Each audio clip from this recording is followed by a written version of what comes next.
Well, good morning and welcome to Unity Center of Light.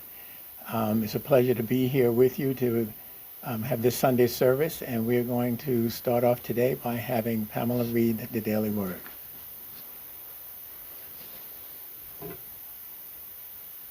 Good morning. The Daily Word for Sunday, April the 19th, 2020, the key word is understanding, and the affirmation is, I open myself to spiritual understanding. When I feel frustrated by a personal or professional challenge, or feel unsafe or concerned about a situation or event, I seek greater understanding. When I try to understand, I open my heart. Maybe I just need to gather more information or request the advice of someone I trust. If I am in conflict with someone, I practice understanding, and I practice it by listening with a curious mind and a loving heart. I grow in spiritual understanding when I discern and heed my inner guidance.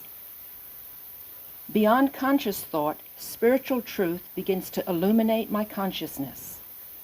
As I release all that stands in the way of understanding and stand firm in the love that calls it forth, I am guided by my growing spiritual understanding. And the scripture is Psalm 144, and we read, Your decrees are righteous forever. Give me understanding that I may live. Amen. Thank you, Pamela. So we are still taking these ideas, these spiritual ideas, and of course, because of what we are going through as a nation, as a world, we are molding these ideas to help us understand how to get through this situation that we find ourselves in now with this COVID-19. The actual topic for today is I spring forth with a mighty faith. And that actually comes from the favorite saying of our co-founder, Charles Fillmore. He loved to say, I fairly sizzle with zeal and enthusiasm, and I spring forth with a mighty faith to do the things that ought to be done by me. And let me say that again slowly, because I know there are note takers out there who want to kind of write that down. But it's I fairly sizzle with zeal and enthusiasm, and I spring forth with a mighty faith to do the things that ought to be done by me. So this week we are investigating the idea of the power of zeal, which you may remember that the title of the Palm Sunday talk had to do with the power of zeal. But what happened is I got closer to Sunday, then I was Palm Sunday, I got closer to it. I sort of got this guidance to do a, more of a metaphysical interpretation of Palm Sunday and save, the zeal for later. So that's what we're doing. But I think we all would probably agree with this shift that is happening in our lives from what we call normal to now the new normal. A shot of zeal is something we all could use right now. And we're going to try to understand how to use this power of zeal to help us through some of the dynamics that are happening with the challenge that's hitting all of us. So today we're going to explore the power of zeal, and it's represented by Simon, the Canaanite or Canaanite, also referred to as Simon the Zealot. And, even though the Bible doesn't tell us very much about him, the fact that he was a zealot probably means that he was probably an instrumental figure in the revolutionary idea that Jesus was trying to bring to the consciousness of humankind. And, Jesus had what they call a regenerative plan. So in terms of revolution, it was trying to regenerate our consciousness to understand more about ourselves in terms of who we really are. And the word regeneration, again, coming from the revealing word, is a transformation that takes place in consciousness through bringing all the forces of mind and body to support the Christ ideal. So bringing all the forces of mind and body to support the Christ ideal.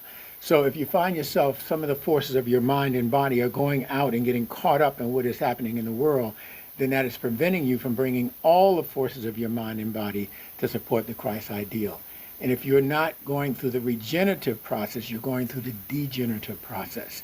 So that means we allow ourselves to get caught up in what's happening in the world, so much to the fact that we can't stay centered within, then we're going through degeneration rather than regeneration. And Jesus was here to help us to understand the idea of regeneration, which again is bringing all the forces of mind and body to support the Christ ideal. And the Christ ideal being our indwelling potential to remember who we are and whose we are. And we are the individual expression of the God idea. So we have the innate ability to tap directly into all that God is within us. And that's the kind of thing that will help us get through almost anything. So whereas most revolutions are an external process, the revolution that Jesus was striving to incite was a revolutionary new idea within the consciousness of humankind. So it was an internal revolution as opposed to an external revolution. And that idea being that we are also the Christ. Each one of us are the son and the daughter of the living God. So what is zeal really? And most importantly, how can it help us move gracefully, faithfully, and prayerfully through this COVID-19 experience? The dictionary says that zeal is enthusiastic devotion to a cause, ideal, or a goal, and tireless diligence to its furtherance. So this definition may motivate you to ask yourself, what cause, ideal, or goal do I have tireless, enthusiastic devotion? And the contemplation of that question is sort of the basis of today's talk, especially if you're feeling disconnected from the way things were, but don't quite yet know how to connect to how things are going to be. So that idea there is sort of what we're trying to help us get through.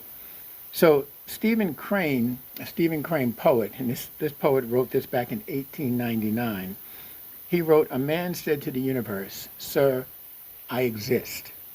And the universe responded, 'Yes, that is true. However, that fact alone has not been sufficient enough to create in you a sense of obligation.'" So it is from the perspective that perspective that I want to investigate this idea of the power of zeal, meaning living life with a sense of obligation or dedication to the furtherance of a cause, ideal, or goal, something to which you are psychologically and emotionally motivated to give tireless, enthusiastic, zealous devotion. So, and when I talk about that, if I think back to my father, he loved the word grandiose. And so I want to use that word to say that this doesn't mean you have to have some grandiose undertaking that's going to have be publicly recognized.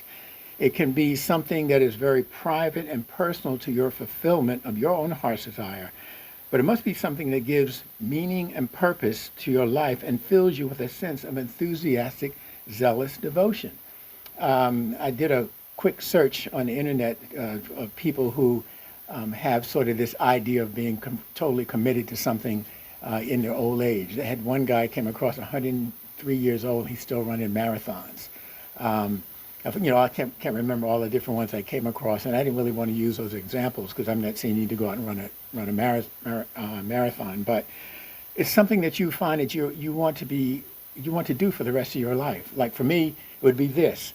Not necessarily I'll be standing in front and always being the minister, but the idea of constantly looking to have a greater understanding of this whole spiritual process and how it works and how it can work internally within me. Or my devotion to photography. It's a field that keeps changing endlessly, and I have an incredible enthusiasm for keeping up with what is happening in that field. So that's what I mean. You got to find what that is for yourself that makes you wake up in the morning and you're just excited about getting to that idea. And again, this idea of having this enthusiastic, zealous devotion is because without a sense of purpose that gives meaning and direction to your life, you may be living without the benefit of the power of zeal. So if you're not feeling really excited about something in your life, something you want to achieve, you could very well be living without that power of zeal. So zeal, listen carefully, harmonizes your mind and your body and your efforts with the resources of the universe. So what happens is when you have a zealous energy about something, you are vibrating at a level that the universe picks up and then begins to orchestrate and bring into your experience things that will help you to fulfill your dream. And so it's sort of an orchestration that goes on that's based on the vibration that's coming off of you. And it's when what inspires you is in tune with the resources of the universe that people, things, and events seem to appear to help you move towards achieving that goal. Now, without the spiritual incentive of zeal, you often find yourself struggling to do the things that are necessary to bring your goals and desires into manifestation. And it's sort of a key for us to look at. If you say to yourself, why is it so hard for me to make this thing happen? It is because the fact that you may not be vibrating at the level that lets the universe know that this is the direction you want to go in. All right. And so you want to get to that place where, you're really letting the world know, the universe know what it is you want to achieve. And when you discover and embrace a heart-centered desire, you evoke the power of zeal, which fuels the activities needed to attain and accomplish whatever your desires may be. Now, two quotes that I came across in researching this, which I think came from an article by Tracy Tolles. And one quote is, "It is never too late to start chasing your dream." So if you're sitting out there saying, "Oh, I'm too old to do this," he's saying it's never too late to start chasing your dream. He says you are never too much or too little of anything. Don't put off starting to work towards your dream. Don't do that to yourself. And the second thing he says is, if you're thinking it's too late to start working towards your dream, then you are the killer of your own dream.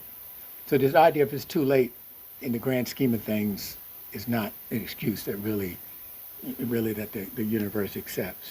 Now, if the idea of living your dream doesn't quite resonate, because you're saying, well, I don't have any big grandiose idea like that. But there is some heart's desire that you have that you can use to stimulate that power of zeal. It could be living the good life, a great life, a wonderful life, an amazing life, and a beautiful life. Basically the power of zeal can be applied to whatever living your dream means to you. It could be like friends of mine who wanted to move to one of those retirement places in Florida, mainly because it's on a magnificent golf course, and that's all they wanted to do was play golf. That was the thing that zealously got them up in the morning to play golf. So I'm saying whatever that is for you, you want to use that to inspire your power of zeal. Now, from a spiritual perspective, our goal is to use the spiritual tools we have accumulated to put us in a state of mind where we are aware of the existence of the coronavirus, but not of it. Sort of like Jesus expressed, I am in the world, but not of it. Meaning I do not allow it to pull me fearfully into it. Now, this doesn't mean that you ignore the fact that the coronavirus is out there, because it is very real in the state of consciousness in which we are right now. So all the things we're told to do, stay in the house, wear a mask when you go into the store, wash your hands, don't touch your face, keep 6 feet apart. All those things that we're told to do are things we need to pay attention to, but not out of fear, out of understanding that these are the things we need to do at the level of consciousness that we are in order to help as much as possible prevent us from being exposed to the idea. And the threat of the coronavirus is scary. But from the wisdom that we get from Viktor Frankl says, when you are no longer able to change a situation, we are challenged to change ourselves. And he also says, everything can be taken from a person except one thing, the power to choose one's attitude no matter what the circumstance. And I've heard it said in so many different situations that a good attitude attitude in your mind helps to create a good attitude in your body, and it kind of puts you into a place that even if you do come across that experience with the coronavirus, you are much more likely to get through it. We hear stories of, I don't know if you've heard the story in the news, a lady 103 years old, and she got through the coronavirus. A friend of ours who, she was very, immune deficient, and she got it, and we were very nervous about it, but she is healing from it. So consciousness is really the key here. a very high consciousness that doesn't operate from fear, but a consciousness that operates from faith. And then, as I often say, implementing spiritual ideas and principles into your thinking and consequently into your life is not easy. It is not easy when there's more negative news than there is positive news. Now, I will say that on the news, there's been a lot of positive news about people who are stepping up to help in this crisis. And that has been, some wonderful stories that have come out of that. So, but, it is not easy all the time to stay in that high spiritual consciousness, but it is doable. Not easy, but it is doable. However, it requires harmonizing your mind, your body, and your efforts with the resources of the universe. And that is a lifelong process. Let me say that again. It requires harmonizing your mind, your body, and your efforts with the resources of the universe. And it can take a lifetime to do that. So it brings me to a Kung Fu story. I don't know how many people watched Kung Fu back in the day. But Cain is sitting in the grass with his son. And he takes his flute and he reaches out. He's got his eyes closed. And he reaches out with his flute and he touches a grasshopper. And so his son said, "How did you know the grasshopper was there?" To which Cain replied, "I heard it walking." To which his son said, "How do you hear a grasshopper walking?" To which Cain replied, "How did you do not?" So his son, being very impressed by his father, said, "How long would it take me to learn what you have, learn what you know?" And Cain replied, "An entire lifetime, maybe even more." So, for example, if you take a single truth principle that you've heard over and over again, such as the one written in Deuteronomy 6:5, and then Jesus repeated it again in Matthew 22:37, you shall love the Lord your God with all your heart, with all your mind, with all your soul, with all your strength. Now, the answer to the question, how long will it take me to be able to accomplish that? Love the Lord my God with all my heart, soul, mind, and strength. How long will it take? Well, the answer is the same as the one Cain gave to his son. It will take an entire lifetime, and perhaps even longer. Now, even though this may sound like an endless task, it is lifelong pursuits that give meaning and purpose and enthusiasm to one's life. If you're pursuing anything that really resonates with your mind and your heart and your spirit, the time it takes to accomplish that task really does not matter. It is the journey that is giving you the greatest joy. It's the journey that's evoking your power of zeal, because you're enjoying what it is that is getting you towards that thing you're moving to. And yes, this is a distinct call to action that's embedded in this lesson. And Viktor Frankl explains it this way. He says, happiness cannot be pursued. It must ensue. And it only does so as the unintended side effect of one's personal dedication to an objective greater than oneself. And so the thing is, it's not things that you want to go after that you're necessarily going to achieve in this lifetime, but they keep you going because you're so enthusiastically involved in what it is you're doing. And I also know that one of the greatest challenges that many of us have is answering the question, what do I really want to accomplish in my life? Sometimes you ask, I know with students I work with at the college, you ask that question and they don't really know. But I've also asked the question in the older groups that I work with. And a lot of times we don't really know what we really want to accomplish in our life. And even if you are retired from a lifelong career somewhere, there's still a question of what do I want to accomplish with the rest of my life? So there's never a time where it's like, let me just go, sit on the beach under an umbrella with a thing in my hand with a little umbrella in it and just, chilling. You want something that's going to give you enthusiasm to, activate that power of zeal within you.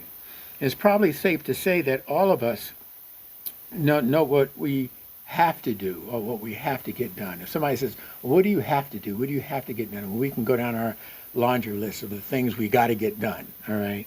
But only a few have a clue of what they really want to do, really want to get done. And that's with the thing that activates that power of zeal. So the purpose of this lesson is to awaken each of us to new possibilities for bringing new inspiration and new zeal into our lives. And, as you have probably heard me say before, having a well-defined, empowering mission statement adds meaning and purpose and zeal to the goals and dreams you have for your life. And many of you might know that the actual mission statement for Unity Center of Light is an adaptation from my own personal mission statement. I've been using that mission statement for decades. I mean, I think back in the 80s is when I first, developed that into my thinking. And that, of course, is to teach that there is a power within each of us that is far greater than anything that exists outside of us. That's what I share with my students at the first day of each semester. By the time this semester is over, you'll discover there's a power inside of you far greater than anything that exists outside of you. Of course, when I say that day one, they have no clue what I'm talking about. But as the semester goes on, they begin to discover this idea that, that I'm sharing with them. So the power in having a defined personal mission statement is that it becomes a guiding light for all of your goals and life activities, so that no matter what you are involved in or who you become involved with in terms of people, jobs, or organizations, they are not allowed, if they don't allow you to live your mission, then you begin to understand that these are not the people or organizations that you want to be involved in, because they're preventing you from living that mission, which is the inspiration for your life. And your mission becomes a guiding light. It helps you to determine whether you are climbing the wrong ladder or if you're climbing the right ladder leaned against the wrong wall. As Viktor Frankl explains in his book, The Will to Meaning, he says, unlike an animal, man is not told by instinct what he must do. Quite often, he does not even know what he basically wishes to do. Instead, either he wishes to do what other people do, conformism, or he does what other people tell him to do, totalitarianism. Okay? Now, these two isms are used here to refer to ideas that are psychologically imposed on you by others or by circumstances when you have not clearly defined for yourself what the mission of your life should be, one that you can embrace with zeal and enthusiasm. So I know that some, of us, just hearing all of this is probably giving you a headache, just hearing these ideas. And that's the whole thing about studying spiritual principle. It always wants to raise us to the next level. And sometimes just a listening to it of it is, it's difficult because it's kind of, rabble-rousing our existing way that we are, our existing state of mind, and saying that there's another level that we need to move up to. But, even if that is, think for a moment. If you had a clear, exciting vision of a pursuit that you wanted to devote the rest of your life to, and the understanding of how to pursue it, would you not feel a renewed sense of zeal and enthusiasm spring forth from your mind, body, and spirit? But the question often asked is, how do I know when I'm pursuing my true heart's desire? Which is similar to, how do I know when I'm climbing the right ladder? Okay? Now, quite often for many of us, we do not really know until we've experienced a few different things. In other words, I don't know if you're like me, but I've worked for corporations. I've done a whole bunch of different things. And as you do a thing, you're kind of enthusiastic about it for a while, and it kind of fizzles out. You realize, well, that's not the thing I want to do. So you try something else, and you do that for a while, and it fizzles out. And so that's sort of like, putting your ladder up against the wrong wall, maybe even climbing the wrong ladder. So the true zeal springs forth from within and fires your mind, your heart, and your soul with renewed enthusiasm. And we all have experienced false zeal. False zeal is a short-lived zeal we experience. We've allowed ourselves to become entangled in something because someone else was doing it, but it did not really resonate with our own heart's desire. So if you do not already have a heartfelt goal for your life, this lesson is designed to motivate you to do the work necessary to find out what causes you to sizzle with zeal, as Charles Fillmore said. And basically, this lesson is designed to encourage you to become a spiritual entrepreneur. That might sound a little strange, but to become a spiritual entrepreneur, sort of in a sense. So you think about the dictionary defines an entrepreneur as a person who organizes, operates, and assumes a risk of pursuing a business. So therefore, a spiritual entrepreneur is a person who organizes, operates, and assumes a risk of pursuing the business of finding true meaning, heartfelt meaning for his or her life.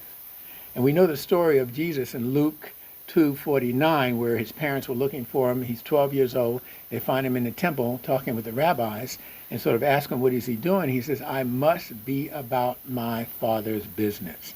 So Jesus had a burning sense of what that business was, even though he still had a long way to go to understand how to go about living that desire that he had.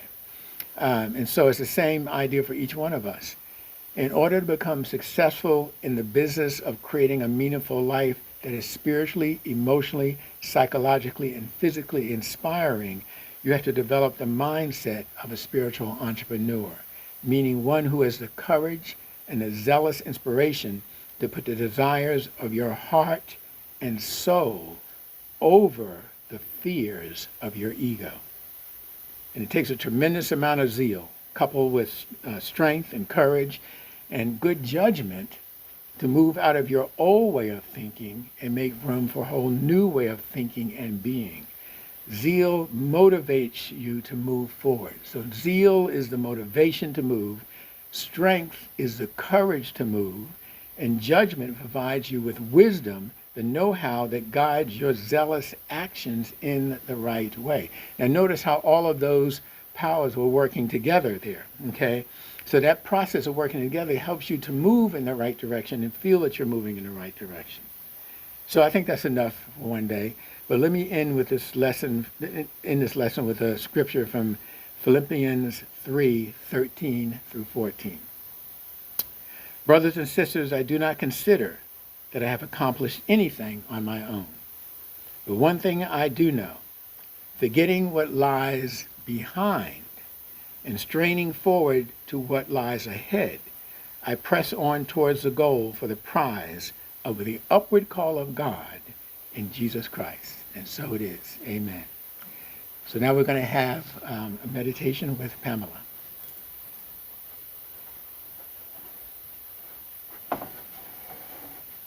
Good morning again. Let's center ourselves by gently closing our eyes and taking in a nice deep breath. Breathe in and out. Once again, deeply in and out. As your body begins to relax, notice any part of your body that may be tense and breathe relaxation and calmness into those areas. Focus on your breathing and release any tension in your body or your mind. Let it just dissolve away, any worries to be released in this moment.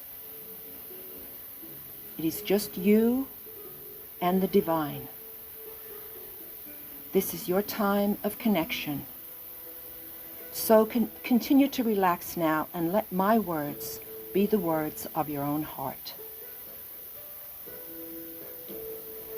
God is a love that has no end and a power that knows no bounds. When I remember that God's presence and power live in me and as me, I let go of worry and fear. I embrace change as I trust the power of God within me.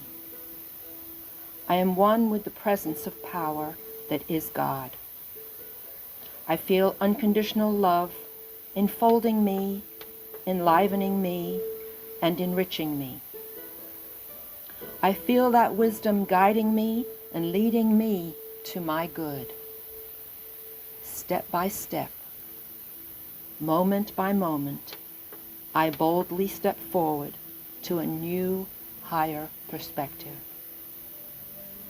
I am free. I am unlimited. Nothing stands in my way. I act with strength and compassion to bless the world and all my loved ones. Gratefulness fills my heart as I radiate the power of peace, love, and acceptance to all people everywhere. My life is enlivened and enriched by this new perspective. I am at peace, and all is well. And now let's take a few moments in the silence.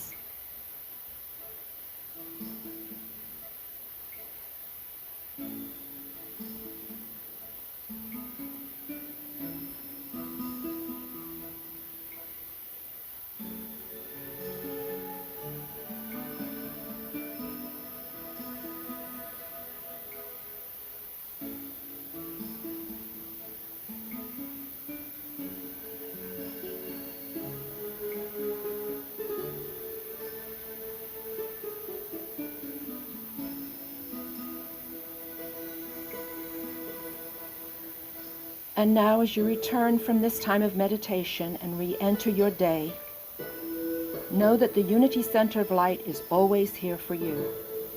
We give thanks in the name and nature of our elder brother and way shower, Jesus the Christ. And so it is. Amen.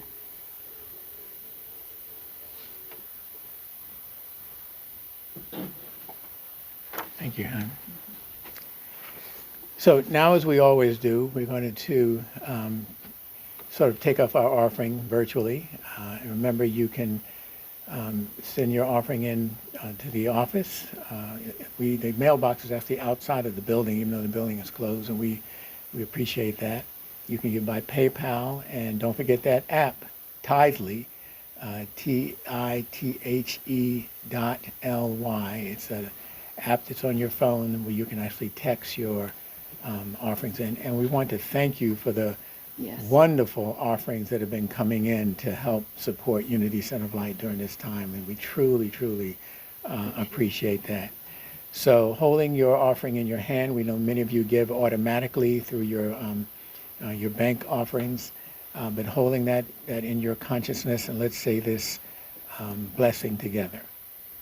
We bless and give thanks for these tithes and offerings as they go forth to continue the healing, loving work being done through the Unity Center of Light. And so it is. Amen. Amen. So now for a few light notes. So earlier this week, you received an e-newsletter, an update email from for all of today's activities, and including the service, the Zoom fellowship immediately following this, and the Aroma Resource Zoom room later today. That Aroma Resource Zoom room is where you'll be working with April May, and she's going to be talking about the aromatic, is that how you say aromatic healing that you can help to build your own health during this coronavirus period we're going through. So please, check that out. And of course, right after we finish here, we're going to go right into Zoom and have fellowship song and time to just, see each other and spend some time together there. So, and tomorrow morning, you're going to receive another e-newsletter and update email from all of the week, with all the week activities, including the daily prayer moments, Ask the Minister, which is on Monday, tomorrow at 7. That's a Zoom meeting. So please refer to these newsletters and updates. We're trying to do them in a way that'll work for you. Some folks are saying they were getting too many emails. Some folks are saying they were too long. But during this time of communication, that's sort of the basic way that we can communicate all the wonderful things that are happening. So anything else, sweetie? Is that it? I think that's it. All right, so a quick run through. Okay. So now we are going to end